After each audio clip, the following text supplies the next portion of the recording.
that you read it word for word, page for page, right? I did. I keep up. I love Jackson. Even though they've not been in court and they've not been found guilty, it's just an indictment at this point. They don't see it. My first statement was, think about your family. Think about your family. Put your family first. I never thought in a million years we would have been put in the situation that we were in. Never. Because we went through our whole career doing the right thing. It's utterly ridiculous to me. Utterly ridiculous. Utterly ridiculous.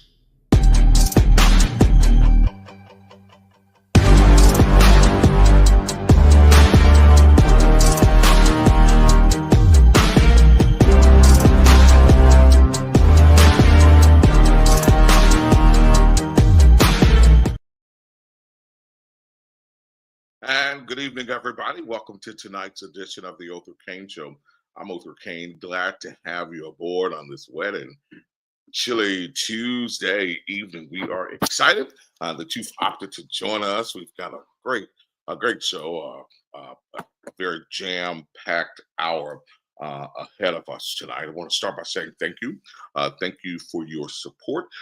Thank you for helping us out at the end of the broadcast. I'm going to shout out some names for those folk who have been really on the money and really helping us do this, supporting this independent media, supporting this African-American media.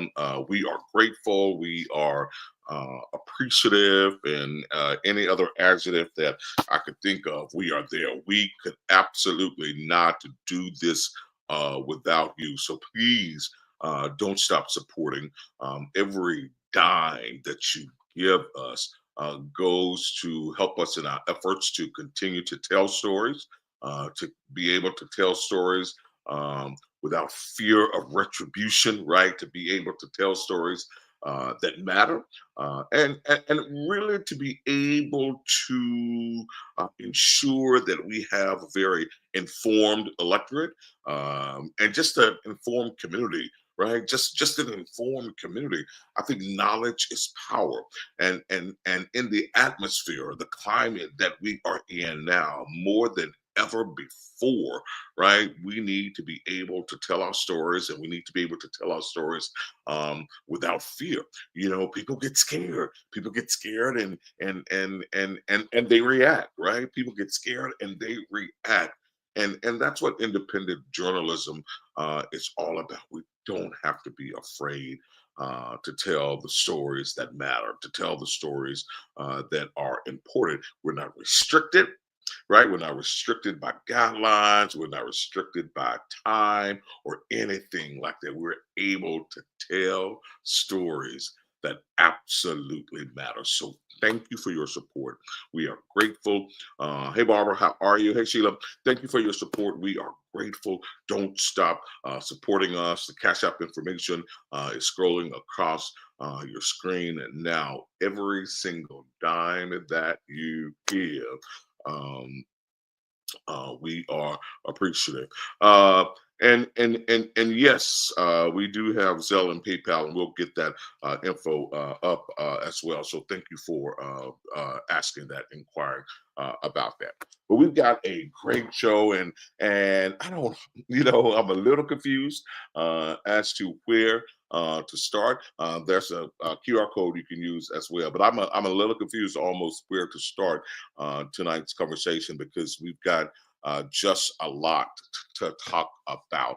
But I think, I'll get this conversation out of the way, and then we'll move into our Bennie Thompson conversation, and then we'll have no, you know what? I think that I'll do the Bennie Thompson conversation first, and then we'll have a Ben Allen conversation, and then we'll have a quick conversation about Kendrick Lamar and his Super Bowl halftime performance, right? There are some woke folk out there. There are some not so woke folk out there, but we'll talk about it. It's been a debate, and I understand. Fortunately, I understand both sides of the debate. And you want to know how and why I understand both sides of the debate? Because I was on both sides of the debate, and we'll talk about that coming up in a little bit. So I think that I want to turn our attention to our conversation with Congressman Bennie Thompson. In fact, I just, before this live, got off of a town hall meeting that Congressman Thompson did. He conducted a virtual town hall meeting tonight just to talk about the chaos that's in DC, that's happening in DC with Donald Trump in the White House, and it's a mess. And more is to come. Right? It's a mess. More is to come. But Congressman Thompson did an excellent job of guiding us through executive orders and what does it mean and things that we can do. Because I know we're tired. I know we are overwhelmed. I know we are exhausted as well from all of this because so much is happening. Yeah, Barbara, it really was an excellent town hall. I know we're exhausted. I know we're tired. Because it's so much, right? It's so much at one time. But this country and the way it's set up and the Constitution, the way it's set up, was never designed to be run off of executive order. So there's a lot that we can do. So I had an opportunity to catch up with Congressman Thompson, and we too talked about things that are happening in DC. And so if you were not able to catch his town hall, this is the perfect place for you to be. So we had an opportunity to catch up with him on Thursday, and I want to bring that interview to you now. Take a listen. And welcome back to the broadcast tonight. We are excited to have joining us now is Congressman Bennie Thompson. He represents the 2nd Congressional District. I think that he is everybody's congressman in Mississippi, whether you live in the 2nd District or not. He is the longest serving Democratic elected official in the state of Mississippi, and he is the lone Democrat in Washington, D.C., and we are excited to have him join us now. Congressman Thompson, good evening to you, sir. Good evening, Brother Cain. How you doing? I am doing good, man. I really do appreciate you taking time out of your schedule to be with us. I know these are some turbulent times in Trump's America, and you're navigating a lot in D.C. And by the way, I should say that Congressman Thompson is joining us from D.C. Congressman, a lot to talk about, but here's where I want to start with you tonight. You know, I think that you made history. I don't know that anybody can say that they got the Presidential Citizens Medal. You know, that is the 2nd highest civilian award in the country. And then you get a pardon from President Biden as well. So first of all, congratulations on the award. I think it is absolutely well deserved. I think that you led a stellar committee leading the January 6th committee, and I think that the country absolutely appreciates you for that. But I want to start with the pardon. I know that you talked about, you know, once you start hearing things that people say, and when people say things, you tend to believe them, particularly when they are threats, right? Talk to me about this preemptive pardon that you were issued by President Biden. Well, thank you so much, Othor. As I said, I'm glad to have an opportunity to talk to you and your audience about a lot of things. As you know, I chaired the January 6th committee, and we looked at why people did what they did on January 6, 2021, breaking into the United States Capitol, wanting to hang the vice president, wanting to kill Nancy Pelosi. They assaulted the police, did a whole lot of things. But more importantly, is we needed to look into the facts and circumstances as to why that happened. And so what we looked at and found was that what your audience and everybody else around the world saw really did happen. It wasn't Black Lives Matter people. It wasn't Antifa. These were, for the most part, white insurrectionists who didn't like the outcome of the election, and they were sicked on the United States Capitol by Donald Trump to try to stop it. Well, we believe that the work of our committee showed beyond a reasonable doubt that we were correct, that Donald Trump started it, he created it, he invited people to come to Washington on January 6th. At the end of the invite, which was a tweet, he said it's going to be wild. Well, if I invite you somewhere and I tag it by saying it's going to be wild, that tells you that something is amiss. So obviously, over 140 law enforcement people got hurt. A lot of people who otherwise was just doing their job got locked in the rooms for their own protection. And so for 2 years, we looked at that. We had hearings. We interviewed people all over the country about what they knew about it and presented our story. Donald Trump didn't like it. And so when he ran for president, he basically said he was going to inflict retribution on the people, that he wanted to be a dictator for a day, all kind of threats. You and I both, we live in Mississippi. Right. We understand how when white Mississippians or white Southerners who are extremists and believe Donald Trump is their daddy, then they'll do anything. Absolutely. So I think President Biden looked at this and said, look, Bennie Thompson and a whole bunch of folk was just doing the job that Congress asked them to do. He took an oath as a member of Congress to serve his country, and that's what he did. And he should not feel threatened because he did his job. Absolutely. And so I think that was the spirit in which we received it. Obviously, we did not do anything criminal. There was nothing wrong with telling the truth.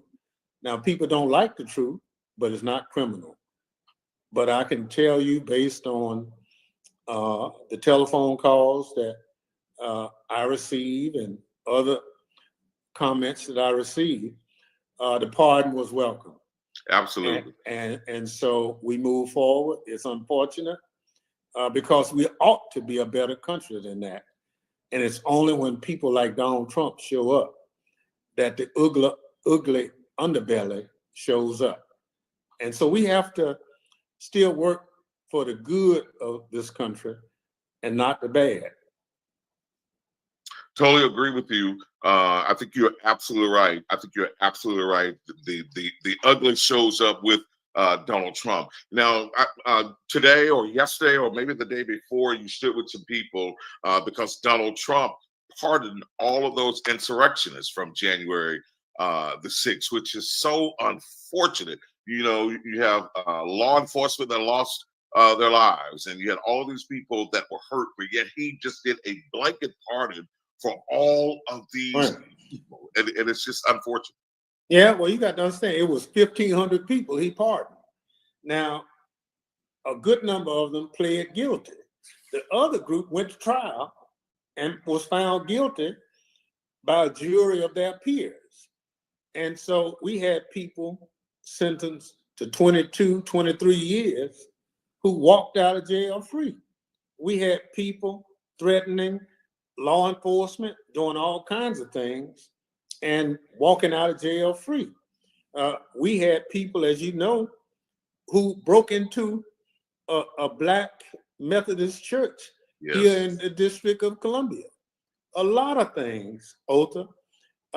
And so Donald Trump just, I won't use the word that he used when he decided to pardon them, but he said, F it, I'm going to pardon them all. All of them. That's what he said. And that's what he did. Yeah.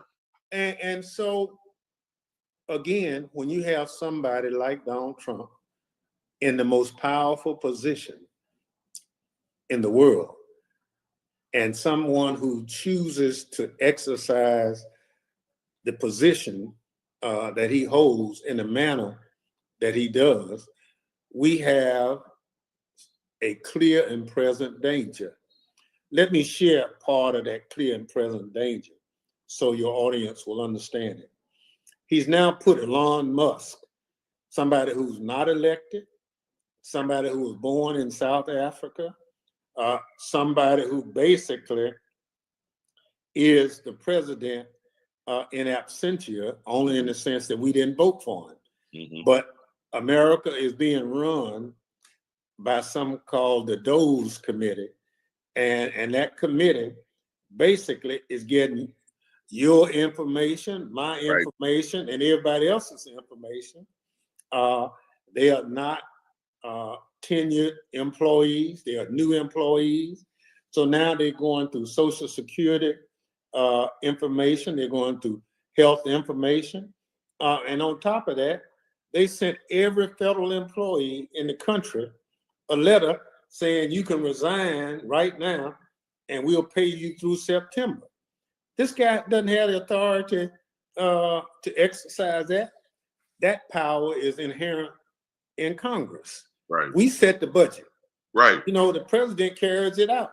Right. Now, if we pass a bill and the president disagrees with it, he vetoes it and then comes back to us and we consider the override. But the bill he's trying to do with executive order has already been signed by the president. It's already law. So as one of the people say, he said, I'm a king. And you know, a king doesn't deal with democracy. Right. In other words, when I say this is it. But that's not how it's played. So we're in a mess up here. Yesterday, he started the process of getting rid of the Department of Education. Right. Now, all of us in this country understand the value of an education. Correct. But we also understand the value of a miseducation. Mm-hmm. And if you and your audience will remember, it wasn't too long ago when we had separate and unequal education in this country, right. especially in the South. It took the federal government and the United States Department of Education to come in here and get it right. And so our problem now is they want to push it back. And guess who? Our people would be governed by the Mississippi State Department of Education. And they're in the process now of trying to figure out how we can support the private schools. Correct. Rather than the public schools. Correct. So, Correct. So we are in a pickle, and we're gonna have to push back. We're gonna have to resist. Our kids' education is at risk. Our kids' college education is at risk. Our veterans' health care is at risk. Everything that Donald Trump is trying to destroy is what built America to what it is today. Right. Last point I want to share, and we can talk a little bit. There are some people concerned about, well, USAID.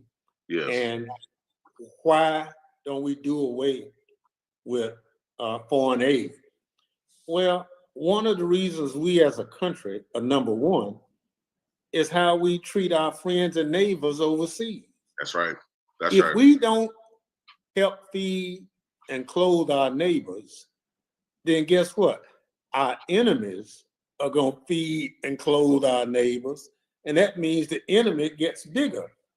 So if we don't help support Africa and other underserved countries, Russia, China, Iran, North Korea, they're going to do it.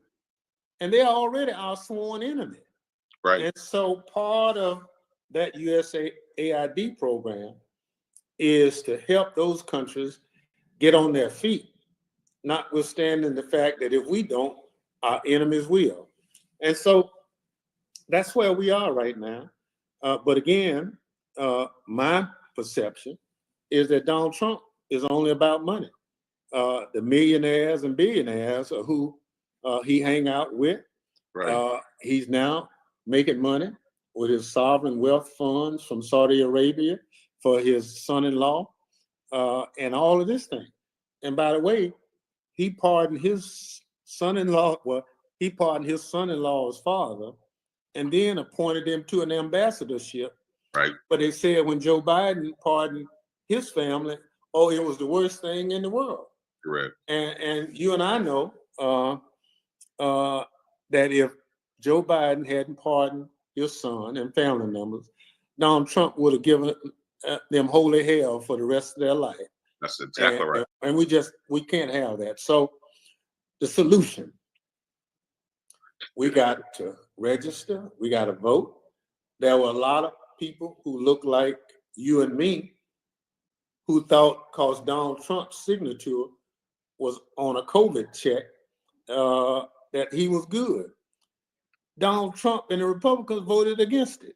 Absolutely. Democrats were in the majority, and we voted to fund the COVID relief package that gave people the stimulus checks. Absolutely. And ultimately, Donald Trump became president after that process, and he said, I'm going to take the Secretary of Treasury's name off the check and put mine on it. And we said, well, we're trying to get the money out to the people because they need it.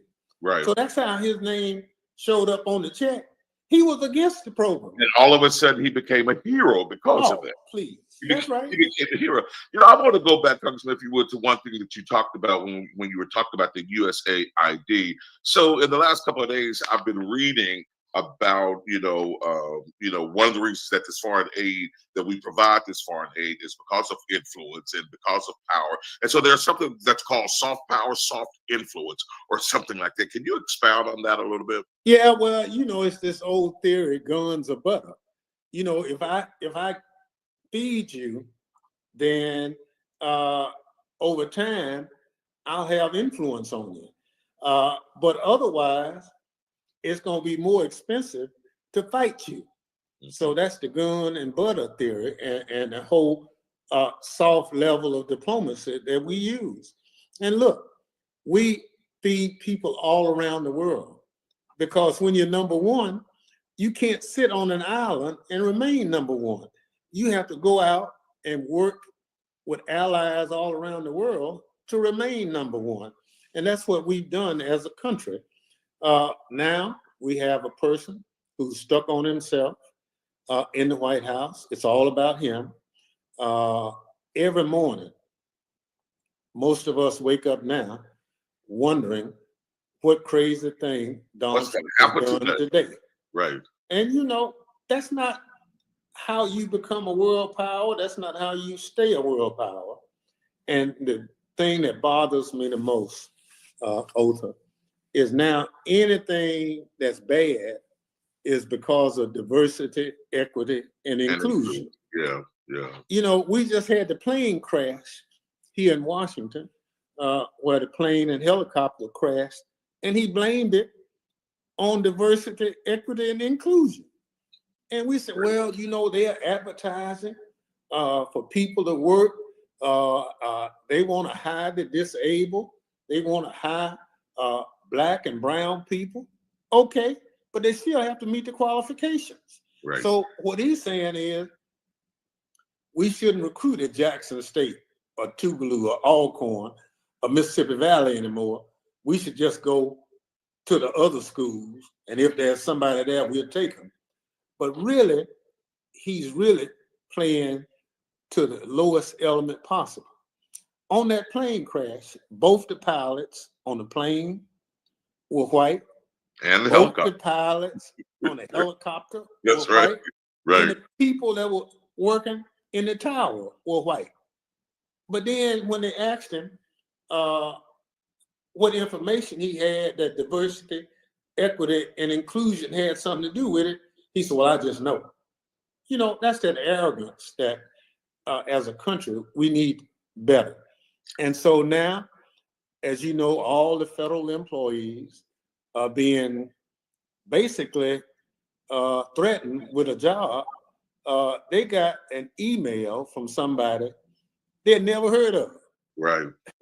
And saying you got so many days to make a decision, or your job may or may not be there. And how can the government pay you for all these months that you don't work anyway? And look, exactly, because we do the budget. Right. That's a legislative function. not a function given to the president. Right. That's why all these lawsuits that have been brought, they've been won. And so the separation of power doctrine is ingrained in the Constitution. Mm-hmm. You had a judiciary branch with a function, you have a legislative branch with a function, and you have an executive branch with a function. But if you remember when Donald Trump spoke to a right-wing religious group, he said, if you elect me, you'll never have to vote again. I remember it. And so here we are at this moment in time. Donald Trump got elected because a lot of people look like us, didn't go vote. Some voted the other way. My Hispanic brethren got misled. My Palestinian brothers and sisters got misled. Right. Now all of them are coming back. Now they're in fear. Now they're scared. And we said, wait now, you can't have it both ways. Right. And Right. So we in this pickle, and we got to work our way out. But it's only sticking together can we work our way out. Absolutely. But you know, God don't like ugly. And so what's happening already is they were after, say, that mother that's on food stamps. So I just get tired of that. But now when they pause the money in agriculture, guess what? That plantation owner who goes to the bank, puts for his crop loan that's guaranteed by Department of Agriculture, which is a branch of the federal government. Right. And if the crop fails, that crop insurance, which is another federal program, all those programs been paused too. And guess when they realized it affected them, they had a problem. That's right. And guess who calling? Those plantation owners saying, you need to help us. And I'll be honest with you. I tell them, I said, look, I supported Kamala Harris. If Kamala Harris had won the presidency, you wouldn't have this problem. Correct. Well, but you understand. I said, yes, but I'm not in the majority. There are 3 other members of Congress in the House, and there are 2 members in the Senate. All of them supported Donald Trump. You need to be calling those people, telling them what you faced with. Calling Bennie Thompson doesn't really help you in this situation because I'm already there. Right. My record is there. And so what we have now is our veterans are concerned about their health care. We have colleges and universities are concerned about whether or not the viability of their students. As you know, a majority of the kids who go to school Yes. In terms of colleges and universities in Mississippi go because of the grants and loans that are made available at the federal level. Right. And if we didn't have Pell grants and all that, our kids couldn't go to school. Right. And then they got mad with Joe Biden because he canceled some of the debt. Right. You know, I'm saying, you know, these folk out here getting filthy rich at the largest of the government, but then when we get a loan canceled, they mad. My phone was jumping off the hook, talking about it ain't right. They canceling these student loans for these folk. I said, but you getting all this money over here? Well, I work for it. No, brother, don't try to fool me. That's exactly. But see, that's why they didn't like Joe Biden, because Joe Biden tried to level the playing field. He had the audacity to have a black woman as his vice president. Correct. You know? Correct. And then the thing that really bothered me during the campaign, Othor, is that there are people running around saying, I don't think it's time for a woman. That job is too big for a woman. I said, give me a break. Women basically make this whole thing work. Right. And the notion that she didn't have any policy experience and she was weak and short on policy. Man, at the end of the day, it was racism at best. Oh, absolutely. Absolutely. And we fell for it as a country. Right. And so now they know what they got. They know they got somebody that basically is not for a majority of the people. It's all about how much money he can make for him and his family while he's president. And then he's out here picking on American citizens. Right. And now he went to court. And let me help your audience. You know, this birthright citizenship. Yes. That was put into the Constitution after slavery, because all our ancestors were brought here after slavery. And once this government fought the Civil War and won, they put that in law that if you are born in the United States, you are an automatic citizen. But that was because all these black folk were here, born as slaves. They didn't know anything about Africa. So Right. our founding fathers and Congress put in law that birthright citizenship. And now all of a sudden Donald Trump want to get rid of it. Said, no, it's bad. And got some of our folk out here talking about, oh, well, we don't need to do that. They ought to go back where they came from. You know, it's sort of like every now and then I get one of those crazy calls and folk talking about, you all ought to go back where you came from. I came from Bolton, Mississippi. You know, that's the only place I can go to. But I know there are other people who came to this country, my Latino brothers. They work hard and they came here seeking a better way of life. Right. Just like a whole bunch of other people who come to this country. But the problem that we're dealing with now is somehow they think if we educate those people, they're going to vote for a particular party. So that's why they're trying to get them out of here. Right.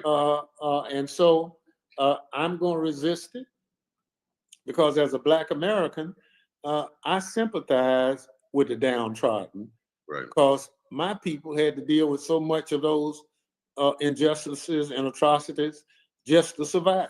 That's exactly right. Congressman, speaking of that, I wonder if you could speak to not just African Americans, but just the country at large, because you said, and I thought it was right on point. Every day we wake up and we wonder, what is this man going to do today? What is he going to destroy? What is he going to take away? And quite frankly, I think that we're tired. But being tired, even though we're tired, this is not the time to give up. He's doing so much where we can't even keep up with all the things that he's doing, and we're just getting exhausted. So I wonder if you could speak to the fact that, you know, we need to fight through that exhaustion. Well, you know that old song that says, I ain't no way tired. And we got to look at this Trump situation in that same spirit. If we give up, then he would have won. You know, our country has been challenged historically with issues.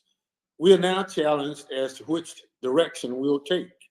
If we take his way, it's all about the wealthy determining everything that goes on in this country. Or if we believe in democratic principles, it means that when I go in the ballot box and when the millionaire go in the ballot box, our vote counts the same. Right. And because of that, we have to fight for that principle. It's the principle of doing the best you can with just a little help. You know, Othor, for every $1 that we send to Washington, we get almost $3 back. We need help from the federal government. Yes. We're not an independent state, but they want to divide the money up between the haves and the have-nots. Mm-hmm. And the haves, in this instance, are the rich folk, and the have-nots is the rest of the people. And because of that, we struggle every day. One example, we've lost $15 billion in Medicaid expansion money that Tate Reeves and other Republican governors won't take. Right. Because the bill was passed when Barack Obama was president. Right. Right. And they're saying, well, we don't want anything that Black man had to do with it. Well, but it's going to help people. I have 29 counties in my district. All 29 are medically underserved. Right. You know, I have hospitals closing. I have counties that don't even have a doctor, you know? So we could put all that money back into rebuilding our healthcare infrastructure so that our children will have a chance to be born without underlying condition, and our seniors will have chances of living longer because the quality of healthcare. So we got a lot we got to deal with, Right. both in the Mississippi level and national level. But under no circumstances should we fall for that okie doke that Donald Trump is good for America. In so many instances, people saying, how in the world did y'all make that mistake again by electing that fellow? Well, when people can get bamboozled, I had friends saying, well, you know, Democrats are for transgender. I said, who told you that? Well, I saw it on TV. But that was a Republican commercial. Right. And you don't even know the difference between a paid political ad and the truth. Right. And so it's your show and other shows that help spread the truth. But you know, bad news travel fast. Fast, brother. I'm telling you. You know, good news it's slow. But Absolutely. we got to still talk the good news. Absolutely. Listen, I know we only got a couple more minutes, but I do want to get you to come home just a little bit and talk about Mississippi, because we're in a pickle in Mississippi as well, and we're in a pickle in Mississippi with folk that look like us. You know, you said people just don't like the truth. You know, I wonder if you could talk about how do we navigate in Mississippi when we got Black folk leading. Well, you know, our challenge is at every juncture, we turn on each other. Absolutely. But I'm a victim of that just recently. Absolutely. And so, you know, the truth ought to be the best disinfectant. Right. Or the truth ought to be the best sunshine for an issue. But if we try to cover the truth up, then we are not acting in the best interest of our communities. And you know, sometimes our leaders don't have an appreciation for the history that got them where they are. Correct. And I just think that part of that continuing education is they need to look back and say, now, where were we 10 years ago? Where were we 20 years ago? What did it take for us to get where we are? And then we got to flip the script and make it economic. You know, but if we gain the ability to have people of color in positions of prominence, then we ought to be able to make sure that we create a Black business community, right? That we create a Black middle class, and that we also quit making excuses for things being bad. That's right. You know, we got to fix it. That's exactly. So when they put us in places, we got to vote for the things that make sense. When they put us in place, we got to not forget who put us there. And that's a challenge. That's a constant effort. And then we got to understand who the real villains are. You know, I have never voted against a single issue in Washington that wasn't good for Mississippi. Right. But in that return, Tate Reeves has never been to my office, even when he comes to Washington. Haley Barbour didn't come to my office when he was governor. And I'm the only person who's voting to send money to Mississippi so Republicans can spend it. Mm-hmm. When all our counties got the ARPA money because of COVID, I'm the only guy who voted for it. Hines County got $44 million. Absolutely. And if I had to look and say, well, what did we do with that $44 million? We'd say, wow, it just. You got a loss for words trying to figure it out, right? I mean, because nobody kind of figured out that was Democrats who sent that money. Right. Mississippi got $1.8 billion on the COVID, and then Tate Reeves gonna run around here talking about how much surplus in the budget. That surplus is because of Joe Biden and the Democrats. It ain't because you smart. And so we have to make sure that people understand where things are. And our elected leaders are under an obligation to tell the people the truth. Right. And when I say truth is the best disinfectant, I mean that. And then when our elected officials and leaders don't tell the truth, they can't get mad when they get called out. That's just tell the truth. Tell the truth. The truth needs no defending. Just tell the truth. Yeah. I think it. I don't write speeches because the same thing I'm telling Othor Cain, I'll tell the Chamber of Commerce, I'll tell the Rotary, right? I'll tell St. Mark Missionary Baptist Church, I'll tell the NAACP. Right. It's the same speech, and I think we need more of our elected officials to understand that once we wear the leadership title, we need to do the hard work that goes with it. Absolutely. Charles Never said one time, if you're in charge, act like you're in charge. Oh, ain't no question. If you're not, somebody else gonna run it. That's exactly right. That's exactly right. Congressman, I know you got a million things going on. I really do appreciate your time tonight. You're always spot on issues. You represent us well. I tell everybody, all of Mississippi really is in the 2nd Congressional District because you're all we got in D.C., and we are grateful. Well, thank you so much, Othor, and I appreciate you, and I'm glad we worked it out, and maybe we'll make this kind of a regular kind of event. I absolutely hope we can do that. Especially, we got elections coming up. Right.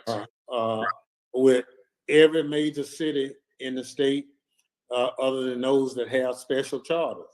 Now is the time that when people come and ask you for their vote, if they are an incumbent, ask them, why haven't you all fixed my street? Why haven't you cut this grass in my neighborhood? Why, when I call the city with a problem, nobody answers the phone? And, because this person wants you to hire them for 4 more years. Right. Now, if somebody is running and saying, vote for me, I'm going to put a chicken in every pot, then that's not the person. Have those individuals tell you what their plan is. Correct. Say, what's your plan for housing? What's your plan for economic development? What's your plan for making sure that when the police come or call, somebody come when I dial 911? So those kind of things, those basic issues that people want their government to be responsible for. That's not an unreasonable question to ask. Now, the other thing, there's no better way to do it than set up forums for people to come to your community and answer those questions. But don't set the forums up where you got 50 people running for office. You got to scale them down, and do it the right way. So I encourage, this is how we pick our leaders. Absolutely. And there's no more democratic way than picking your leaders at the ballot box that I'm aware of. So I encourage people to do it. Absolutely. Congressman, thank you so much. I hope we can definitely make this a regular thing to keep our people informed. I appreciate your time. Okay. Thank you very much. Thank you, brother. All right. Second.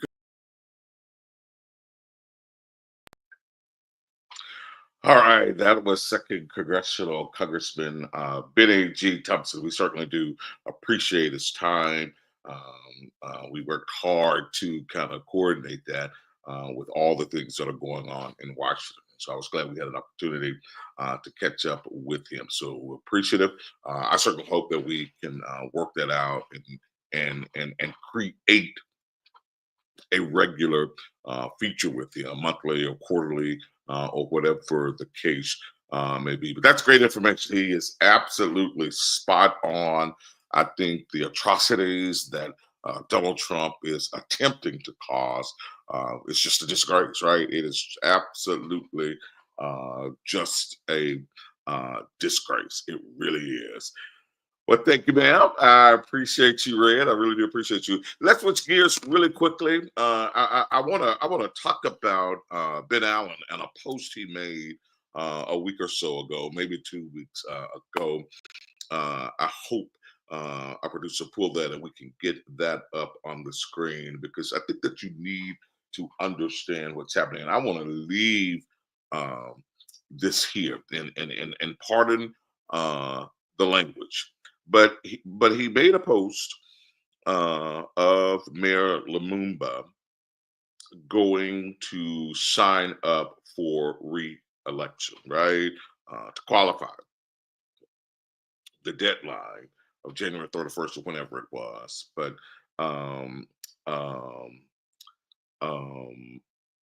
he made this, and it says, "Is this your mayor, you dumbasses? Really? Our minority community has driven this city to total, complete shame. Look at this clown." Take a look at that picture. Take a look at that picture. And again, Ben Allen says, "Is this your mayor, you dumbasses? Really? Our, quote, minority community has driven this city to total, complete shame. Look at this clown." I don't even know where to begin to dissect this, so bear with me. Hang with me for just a few. I don't know where to begin because every time I see it and read it, it makes me angry. And Ben Allen and I, we clashed when he was city council. But you know, there were some times when he wasn't in the sauce and heavy on the drinking that we could talk, right? That we could talk. So when he wasn't heavy on the sauce, we could talk rationally, and I challenged, his votes and all of those kinds of things. And even when he was at Downtown Jackson Partners and the mess that he got into with handling monies and all of that, I don't think anyone in the minority community called him a dumbass. I don't think anybody in the minority community said, "Look at this clown." But I get it. When you're deep in the sauce, when you're heavy in the sauce, the truth comes out. That's like a truth syrup, right? That's what it is. What it's always been called. Darryl says, if he didn't think it was wrong, why delete it? Our minority and you dumbasses was code for black folk. Absolutely. And I'll take it a step further. Excuse me. When he said minority,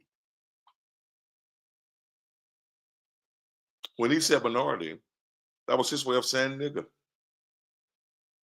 right? When he said minority, that was his way of saying nigga. But he was bold. You dumbasses. Is this your mayor? And I don't know the genesis of his post other than being a racist piece of, that's all I know. Because when I look at this picture and what Mayor Lumumba has on, I find nothing wrong with it. I wouldn't have done it, but that's me. I'm much older than he is. But I think the mayor in this attire sent a very strong message, right? I think he sent a very strong message. Like, number one, You don't get to determine when I show up and sign up and turn my paperwork in. You don't get to determine that. You don't know what the rest of my day was like. You don't know if I was in the office or if I was off. You don't get to determine that. Number two, very strong message. I think he spoke directly to his core audience. And I think he said, we all we got. We're in this together. Let me tell you something. There's absolutely nothing wrong with it.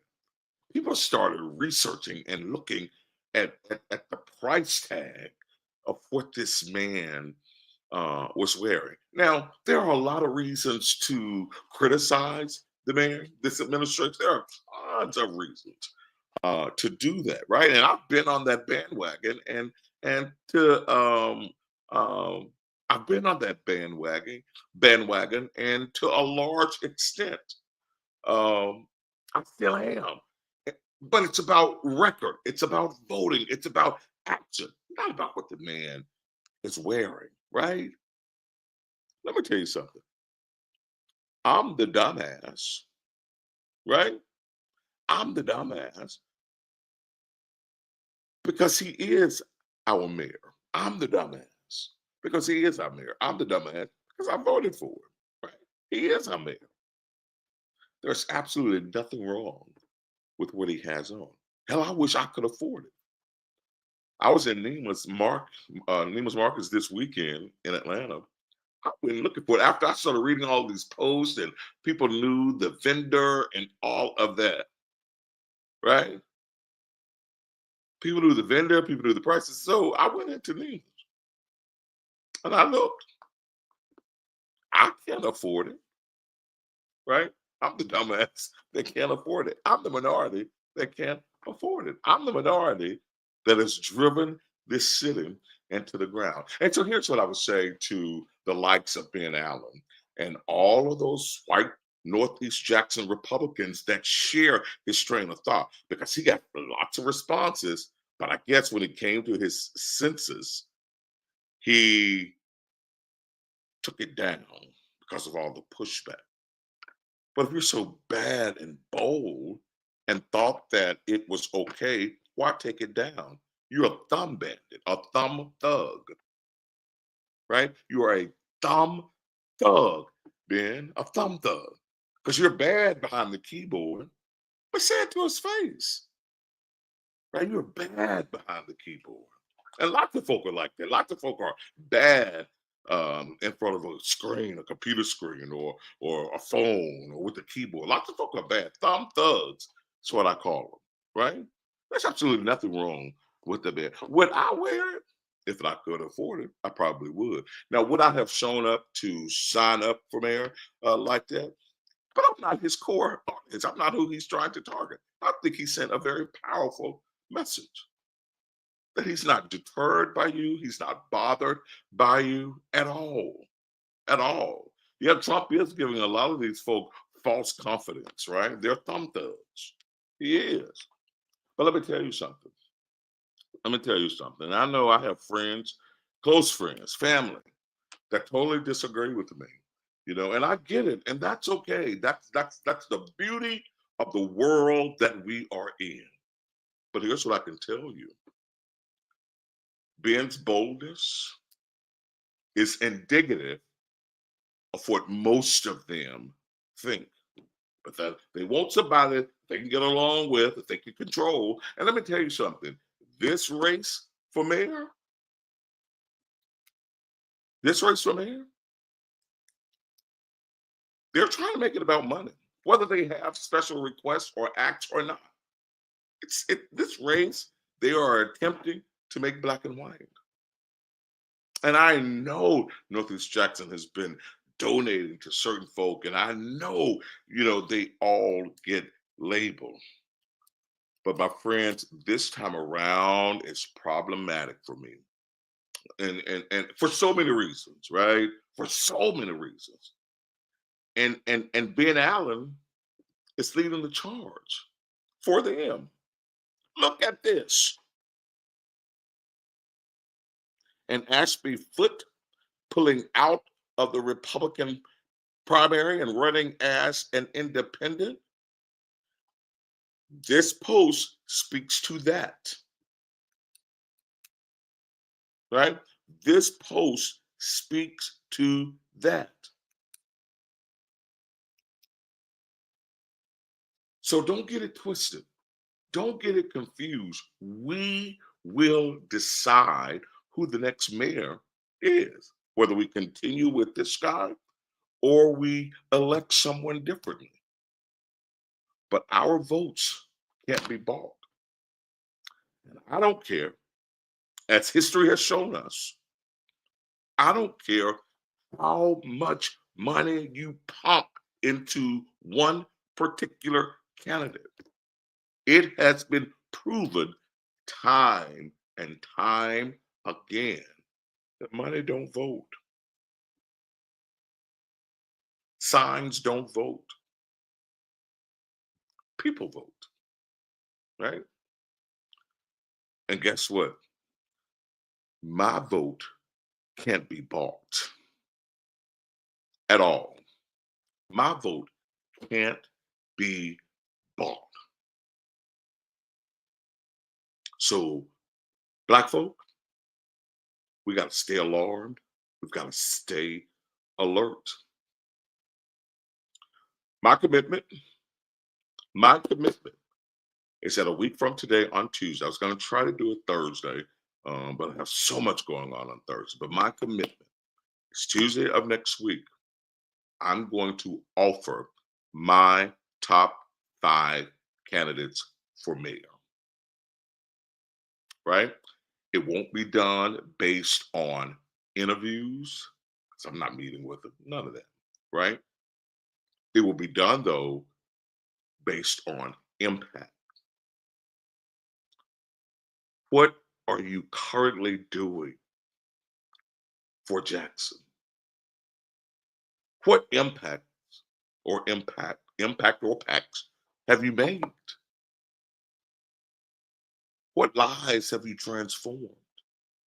What are you doing to make Jackson better? Or are you just complaining on the campaign trail about the problems in Jackson and making all of these false promises? So no, I'm not going to interview 22 people to try to pick my top 5. It's going to be based on my observation and the impact or lack thereof that I think that you have. We are better than what is being attempted to be tossed down our throats and in our faces and this undue influence. You can't buy this mayor's race. I reject the notion, but history's proven itself, right? That we don't respond to the money that you dump into these campaigns. History has proven that. You would think at some point that you would connect the dots and maybe think again or think about a different strategy. The unfortunate part, folks, and let me be very clear, the unfortunate part is that they are attempting to play on our intelligence. Yeah, 2 they chose not to qualify. I've heard of 1 that's going to fight that. So I'm just going to kind of stick with the 22 for now. But what makes me sad? Barney's so silly. Go and give us the bottom 2. What makes me sad, though, is that they are attempting to play on our intelligence. So you pump this money into this campaign. You can buy all of these television commercials. You can buy all of these radio commercials. You can do all of these Millers and you create this space of undue influence because they're trying to play on our intelligence. The fact is, we're not going to fall for the okie doke. We're not. We're not. And it ain't really about sifting through all 2022 candidates and them trying to decide the best one that they can get behind. It's about race, clout, and party. And to me, race and party kind of go hand in hand. Race and party kind of go hand in hand. And I think that post Ben Allen made is indicative of what the white Northeast Jackson Republicans are trying to do in this race. It's different this time. It's bad this time. And I just don't think that we should turn our city over to someone who would take the highest bidder to take the city away from us. I don't think we should do it. That's where I am. We'll talk about that more, right? We'll talk about that more. We got lots to talk about as it relates to this mayor's race. We got lots to talk about as it relates to these city council races. I challenge you, research the record of these people. Research the record of these folk who currently hold offices. Research their records. And then those folks that are not already elected, research what they've done in this city, what they've done for this city. Because anybody can talk a good game. But do your research. Find out the records, man. Find out the records of these folks. All right? Do that. Do that. Do that.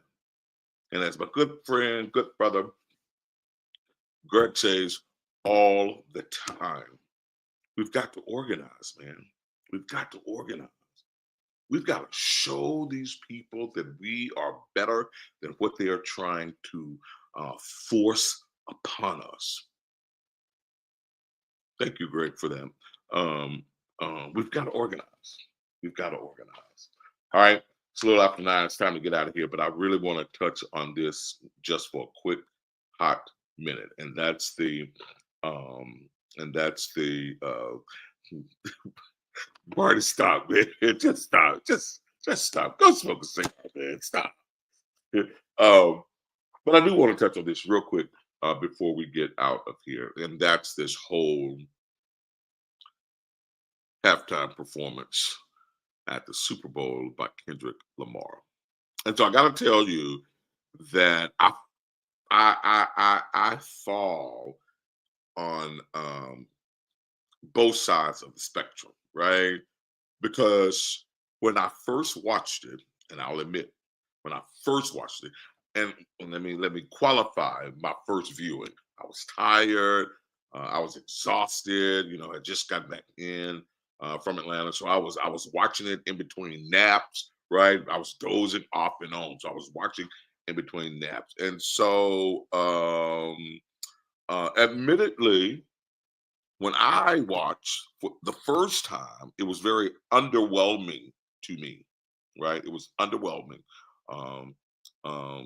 and honestly, it was boring to me when I first watched it.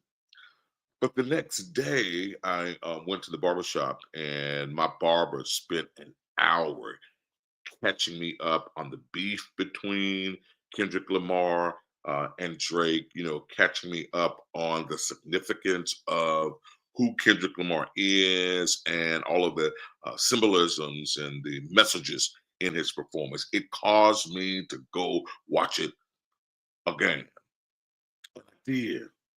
And I saw it. And I understand. But here's what I want to say.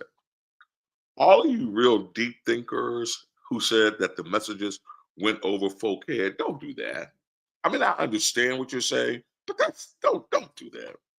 Don't think that you're so intellectually savvy that only you got the messages that was out there. And it was full of messages. But don't think that you're the only ones who got it and that it went over folk head. right? Don't do that. That's a silly, silly, silly argument.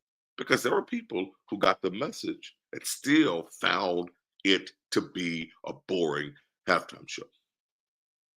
Now, all of you Drake fans, don't call it boring just because it was Kendrick Lamar. I get both sides of the argument because I get when people, the halftime is huge and people look for entertainment, right?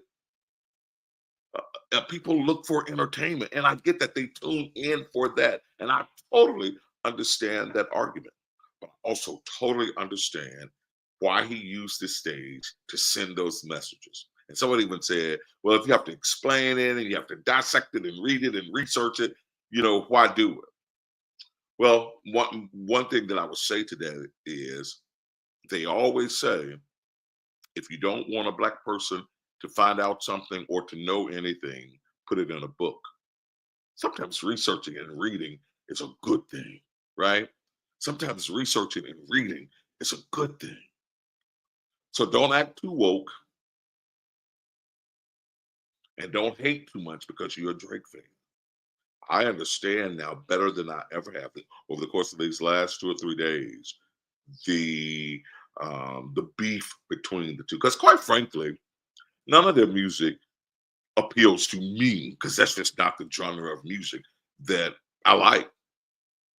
I'll bob to a beat, like a hook, but on a regular, neither one of them as an artist appeal to me, right? But that's just me. That's just me. So understand both sides of the argument. And to Stephen A. Smith, who said that Serena's husband should divorce her because she's not gotten over Drake, that's the most asinine, absurd thing I've ever heard. You wish somebody was fascinating over you. Come on, man. Come on, man. That's dumb. That's absolutely dumb. Kendrick Lamar's performance was powerful. It's not entertaining for me. It was educational. When I tune into halftime shows, I look for entertainment. I understand why he did it. And I'm glad he did it because there were a lot of hidden messages, right?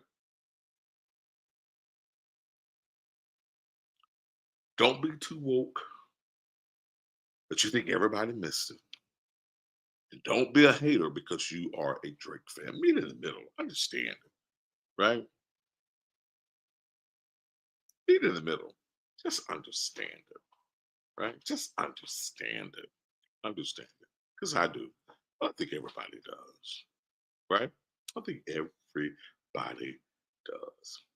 At any rate, we've got to get out of here. Listen, I ran out of time because I wanted to create this graphic and to have all of these names scrolling, and we'll get that done for next week because I don't want you to think that I take your support for granted because I don't. Gloria, thank you. Dawn, thank you. Jamie, thank you to everybody. Tony, thank you to everybody that has donated. But I want to do it right and I want to do it fancy. So I'm going to create this graphic and have names scrolling for all of you that supports us, that support us. Because I'm grateful. I'm appreciative, right? I'm grateful. I'm appreciative. And we cannot do this without you. So continue your support. Yeah, it was Uncle Sam for me too. Continue your support. I'm grateful for this platform and I'm grateful for your support. That's our broadcast for this Tuesday. Have a great night, everybody.